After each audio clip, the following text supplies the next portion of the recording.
should the Canucks be paying Pius Suter? Now, the argument's pretty simple. He's been one of the best penalty killers on this team. He's incredibly versatile.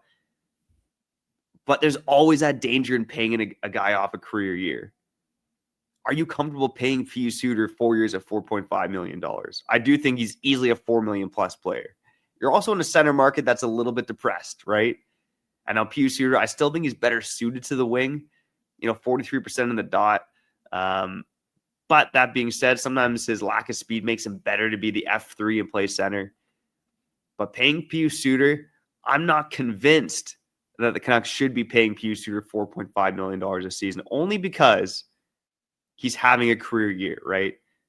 You could sign this guy for 4 years at $4.5 million, maybe even pushing $5 million bucks. And this could be the career season of Pius Suter. You're going to be paying for this season, even though he might be a 30 to 35 point player moving forward. Now, might I remind you, the Canucks did give Ilya Mikheyev, under this management regime, a 4-year deal paying him $19 million. And again, they did that back when the cap was a little lower than it is right now and projects to be moving forward. Now, those are two very different players, but we're talking about middle of the lineup players who can kill penalties and have a high defensive floor.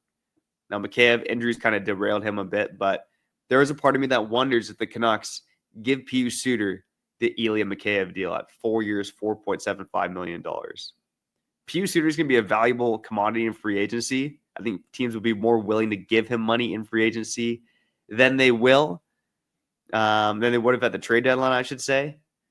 But I have some skepticism about paying him that much. Now, that being said, I do love Pius Suter as a player. I'm not opposed to re-signing him, but I'm also open to the Canucks using that money elsewhere on their roster, especially if Pius Suter isn't a long-term solution at center. And that might be because of a guy like Atu Ratu, who might not be going back to the AHL after this season, especially from what we've seen late. So Pius Suter, is he worth $4.5 million? I'd say yes. Should the Canucks pay him that money? I think that's